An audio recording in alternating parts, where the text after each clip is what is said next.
Halo guys, welcome to Bacarito TV. Kalian pasti udah mendengarkan guys, bahkan sering mendengar tentang kata-kata segitiga bermuda. Nah, kali ini kita akan membicarakan tentang segitiga bermuda itu guys. Jadi ya teman-teman, kalian pasti tahu kan segitiga bermuda itu banyak menimbulkan berbagai macam perbincangan tentang bagaimana wilayah tersebut mempunyai seperti apa ya, efek atau banyak kejadian atau kecelakaan lah lebih tepatnya, kapal maupun pesawat yang hilang gitu kan. Kalau kalian tahu, segitiga bermuda ini sebenarnya merupakan suatu area atau daerah di wilayah laut, Samudra Atlantik Utara, dan dia itu berada di tengah-tengah, bukan di tengah-tengah, ya di antaranya kalau kita bisa bilang itu seperti Florida atau Miami, Florida, terus Puerto Rico, lalu Kepulauan Bermuda itu sendiri. Nah,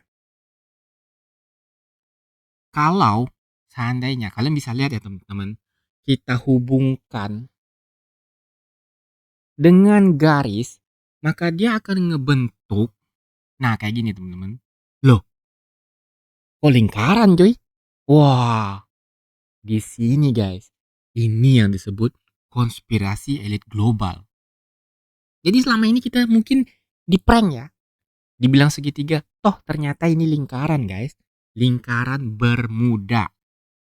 Jadi ya segitiga Bermuda ini dia itu dikenal karena hilangnya banyak pesawat dan kapal yang diduga melalui beberapa banyak teori guys. Jadi ada beberapa teori seperti fenomena meteorologi yang aneh, terus kayak ada cahaya aneh di pelautannya, ada seperti cahaya putih atau gas metan lah kalau orang bilang seperti itu ya. Terus gempa laut, gravitasi, bahkan yang paling spektakuler itu guys, itu ada yang ngatain kalau itu pangkalan UFO.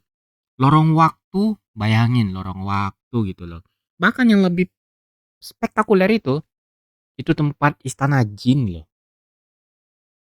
Nah, segitiga Bermuda sendiri itu luasnya itu kira-kira sekitar, ini tergantung definisi atau berbagai penulis ya teman-teman. Karena berbagai penulis itu bisa menceritakan tentang segitiga Bermuda itu dengan hal yang berbeda. Misalnya, jadi luas totalnya itu bervariasi, kira dari 1.300.000 kilometer persegi sampai 4 juta kilometer persegi, kira-kira. Jadi nggak fix sih, karena catatannya seperti itu. Segitiga Bermuda sendiri itu ya pada tahun 1964 itu dituliskan oleh Vincent Gaddis, yang kemungkinan laki-laki ya teman-teman, bukan gadis, tapi dia Vincent Gaddis yang kemungkinan laki-laki.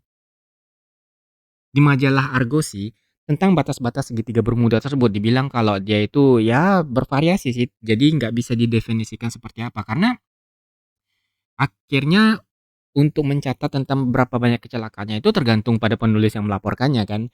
Tapi istilah tentang segitiga Bermuda ini memang disebut oleh Vincent Gaddis ini pada majalah tersebut, yang disebut oleh Bermuda Triangle atau segitiga Bermuda, atau bahkan ada yang nyebutnya seperti Bermuda Death Triangle, segitiga kematian cuy. Bayangin, yang ada itu kan sebenarnya bocil kematian kan. Tapi ini segitiga kematian guys. Gua rasa itu tempatnya bocil kematian ya. Nah, kalau kita lihat catatan perjalanan pertama yang memberitakan tentang segitiga Bermuda ini justru dimulai dari Christopher Columbus. Kalau kalian tahu kan Christopher Columbus itu, kalian bisa lihat fotonya ada di atas sebelah kanan guys ya. Fotonya Christopher Columbus ada di sebelah kanan. Kalian bisa lihat tampangnya kayak gimana. Nah, Christopher Columbus sendiri saat itu ketika melintasi area segitiga Bermuda, ada yang mengatakan bahwa salah satu awak kapalnya atau bahkan Christopher Columbus itu sendiri mengatakan seperti melihat cahaya aneh berkemilau di cakrawala atau di lautannya itu. Cahaya aneh itu bisa dibilang mungkin beberapa orang juga bilang kayak cahaya putih, di lautan. Nah, itu kemungkinan kalau menurut teori-teorinya mereka mungkin ada gas metana atau pusaran air atau gimana. Tapi itu juga masih menjadi pertanyaan ya teman-teman. Jadi peristiwa itu pertama dicatat seperti itu oleh Christopher Columbus. Jadi dilaporkan seperti itu ya. Lalu berbagai kehilangan itu juga kan ada kecelakaan ya. Jadi kecelakaan-kecelakaan di di segitiga Bermuda itu dicatat lalu di-report, dan paling banyak itu kan kapal dan juga ada pesawat ya. Nah, pada tahun 1951 E.V.W. Jones. Kalau kita itu bacanya EVW Jones. Jones ya, Jones. Dari majalah Associated Press, Jones ini menulis artikel tentang kehilangan misterius kapal terbang dan kapal laut ya. Jadi itu kapal dan pesawat, dan menyebutnya sebagai segitiga setan. Wah, kalau bahasa Inggrisnya apa segitiga setan? Yang gue tahu itu segitiga Bermuda yang mematikan. Jadi itu yang dibilang Bermuda Death Triangle. Yang gue tahu itu sih. Dan itu dibilang di eh, majalahnya Vincent Geddes. Geddes ya guys, Geddes. 1964. Jadi ada beberapa teori tentang banyaknya kecelakaan yang terjadi di segitiga Bermuda. Yang pertama itu ya guys, kalau kita bisa lihat segitiga Bermuda itu kan ada kecelakaan-kecelakaannya. Ada yang bilang gas metan, gempa, gravitasi. Nah ini gravitasi terbalik. Gue sendiri nggak ngerti gravitasi terbalik itu apa coy. Yang gue tahu gravitasi itu daya tarik bumi sehingga kita lengket ya. Terus pangkalan UFO, lorong waktu, atau wormholes. Jadi kita bisa melintasi waktu melalui segitiga Bermuda. Kalau alien, wah luar biasa itu guys.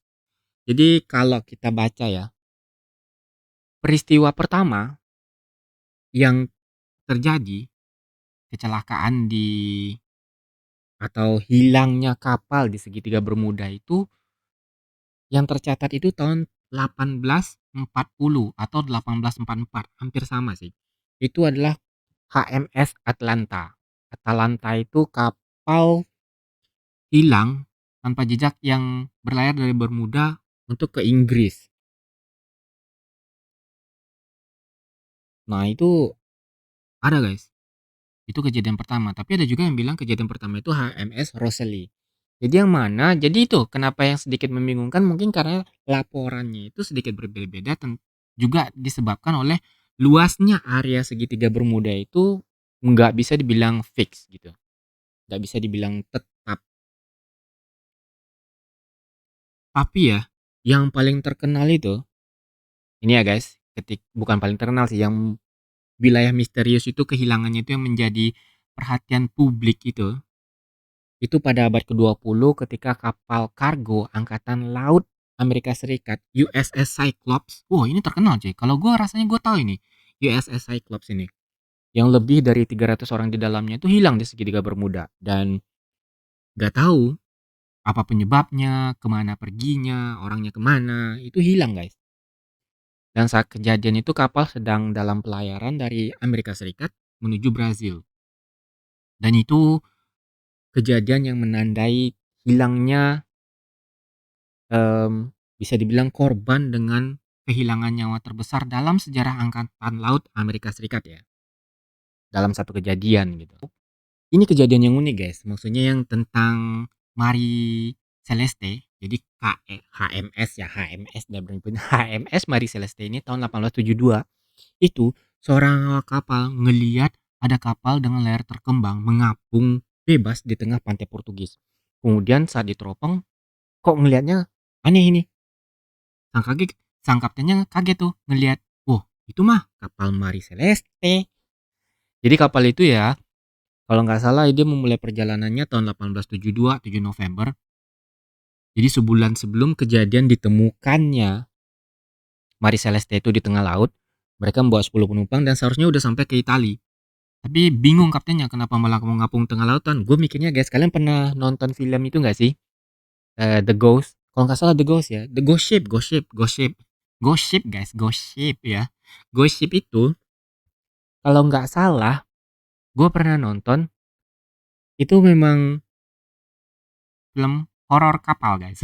Jadi kapalnya itu ditemukan ngapung-ngapung, terus ada orang tuh masuk tuh. Nanti ketemu tuh sama setan-setan di sana, guys. Jadi lumayan horor sih. Tapi yang paling terkenal ini dia. Jadi yang paling terkenal, salah satu yang paling terkenal dan paling diingat mungkin adalah penerbangan 19. Kalau kalian tahu, penerbangan 19 itu merupakan kesatuan angkatan udara oleh Amerika Serikat dan mereka memiliki 5 pesawat pembom angkatan laut. Kok begitu, cuy? Jadi ini mungkin itu ya, guys. Satu angkatan bersenjata yang bawa kapalnya angkatan laut, yang punya pesawatnya angkatan udara. Pastinya begitu ya. Jadi pesawatnya itu pesawat pembom loh. Jadi ini berarti yang hilang itu udah pasti pesawat. Jadi pesawat itu terbang dari Fort Lauderdale, Florida tanggal 5 Desember 1945. Jadi pesawat itu kan dibikin oleh ahli penerbangan secara sistematis karena dia pesawat pembom. Jadi dibikin untuk siap menghadapi situasi buruk dan cuaca buruk. Dan hebatnya lagi, mestinya pesawat itu ya, dia itu dibikin bisa mengapung di air. Nah itu, guys. Jadi kalau misalnya terjadi apapun kecuali dia meledak di udara ya, ditembak atau gimana, entah terjadi kejadian yang ekstrim, jadi dia meledak di udara, oke lah dia nggak bisa mendarat. Tapi kalau seandainya dia bisa mendarat, seharusnya walaupun dia ada kerusakan, dia bisa mendarat di area segitiga Bermuda, pesawat tersebut seharusnya masih bisa ditemukan. Tapi ternyata pesawat-pesawat tersebut sama sekali nggak ditemukan. Dan para regu penyelamat pun juga ikut hilang, guys. Dan kecelakaan itu dianggap penyebabnya nggak tahu, alasannya nggak tahu, dan sampai sekarang juga nggak bisa mereka ngapa-ngapain. Dan itu adalah salah satu dari sekian banyak kecelakaan yang benar-benar mungkin bisa dibilang diingat ya tentang kasus tersebut. Bagaimanapun kan Amerika tuh negara yang adidaya ya. Mereka powerful, seharusnya mereka punya berbagai macam kecanggihan yang bisa mendeteksi atau mengenali itu. Nah, terus gimana tentang hilangnya atau terjadinya kecelakaan ini? Seperti yang gue bilang di awal tadi kan, ada banyak ya teori konspirasi tentang hilangnya atau terjadinya kecelakaan ini, mulai dari ketika ya kalau kita bisa bilang zaman Christopher Columbus itu kan dia udah memberikan indikasi tentang ada sesuatu yang aneh di segitiga Bermuda tersebut. Ya pertama seperti yang gue bilang, gas metan. Gas metan dan pusaran air kan. Kalau gas metan itu gue juga nggak terlalu paham sih. Gas metan itu dia bisa menenggelamkan kapal seberapa hebatnya atau potensinya berapa hebat sehingga dia bisa membuat kapal. Kalau kapal sih oke ya, kalau kapal. Karena dia kan berada di laut. Tapi kalau misalnya pesawat, nah itu ceritanya gimana? Kalau dia gas metan ya. Karena kalau dibaca gas metan itu, sebentar guys. Jadi kalau gas metan itu dia bisa menyebabkan air bercahaya putih. Jadi menurut Bill Dillon dari US Geological Survey, jadi Badan Penyelidikan Geologi Amerika Serikat, daerah segitiga Bermuda itu juga mengandung banyak tambang metana. Oh, jadi tambang ini terbentuk kalau gas metan itu menumpuk di bawah dasar laut, terus nggak dapat ditembus. Oh, lalu kayaknya gas ini tiba-tiba keluar dari dasar laut yang retak, terus mendidih. Oh, jadi kayak blown gitu, blown out gitu. Jadi dia kayak meledak gitu, guys. Lalu dia bisa mengenai kapal. Oke, kalau itu kapal ya. Kalau gua ya, tunggu. Kalau blowout serupa pernah terjadi di Laut Kaspia. Jadi kalau di Laut Kaspia berarti kalau di Laut Kaspia terjadi blowout atau ledakan yang serupa, Seharusnya itu kan hanya mengenai yang ada di permukaan laut. Gue nggak tahu setinggi apa gitu. Gas metan bisa meledak sampai bisa kena pesawat. Kecuali pesawatnya mendarat di laut. Nah, bisa jadi sih guys. Jadi mungkin pesawatnya rusak nih. Jadi pesawatnya itu rusak. Ini kalau yang kita pikir kayak itu ya, kayak yang penerbangan 19 tadi, yang pesawatnya memang dirancang bisa mendarat di laut. Ketika berada di laut, gas metannya meledak, otomatis pesawatnya kena dan hilang. Tapi kalau enggak, apa ada penerbangan pesawat? Nah, contohnya ini ada nih pesawat British York Transport. Nah, ini kan pesawat transport ya, dengan 33 penumpang. Memang sih kebanyakan yang hilang itu memang kapal. Jadi kita masih bisa menyampingkan lah. Kalau misalnya pesawat British York Transport itu lenyap dengan 33 penumpang, dan kalau seandainya dia bukan seperti penerbangan 19 yang dimana pesawat pengebomnya itu dibikin untuk bisa mendarat di laut, kemungkinan terkena cuaca buruk ya, karena ada teori yang lainnya itu juga mengatakan itu terjadi juga karena cuaca buruk, karena memang daerah tersebut ya. Itu sih wajar. Lalu juga ada teori lainnya guys. Yang menarik itu adalah lubang cacing. Jadi kalau bagi penggemar ya konspirasi fiksi ilmiah, teori lubang cacing ini menarik ya. Ini ada katanya dasar jalan, sebagai dasar untuk itu tuh, jalan pintas ruang dan waktu. Jadi bisa memicu perjalanan waktu coy. Tapi gue nggak bisa bicara lebih jelas tentang lubang cacing ya, karena bagaimana cara menjelaskannya, karena nggak ada buktinya juga kan, tentang orang yang bisa menembus ruang dan waktu, kembali ke masa lalu atau pergi ke masa depan. Wah, itu keren sih. Terus ada lagi teori tentang uh, puting beliung atau tornado. Kalau tornado sih wajar ya. Tornado gua rasa di perairan Amerika, Atlantik atau daerah-daerah seperti itu banyak. Kita udah lihat kenyataannya banyak. Jadi segitiga bermuda, jadi pesawat pun bisa. Tapi seharusnya kalau pesawat di segitiga bermuda itu, kalau dia punya kecanggihan teknologi, biasa sih enggak ya. Dia udah bisa mendeteksi. Kecuali ya memang cuacanya jelek banget guys. Ya kalau tornado semua jelek ya. Lalu kita kembali lagi, itu sepertinya tentang sebuah lubang di gaya elektromagnetik planet. Nah, ini kemungkinan medan magnet yang besar ya. Ini menarik guys. Karena itu kan sepertinya berhubungan dengan perkataan Columbus. Jadi waktu Columbus itu melintasi areanya itu, melintasi area segitiga bermuda, dia juga mengatakan bahwa kompasnya rusak. Dan ada banyak, jadi kejadiannya itu ada banyak. Ada banyak yang mengatakan kompas mereka itu juga rusak, jadi nggak bisa dipakai. Jadi untuk menentukan navigasi jelas sulit ya, kalau misalnya itunya rusak, jelas sangat-sangat sulit guys. Jadi tempat-tempat seperti segitiga bermuda yang menyebabkan kompas rusak atau kompas itu mengalami kesulitan guys, itu ada juga di tempat-tempat lain seperti di Gurun Gobi gitu. Menarik guys.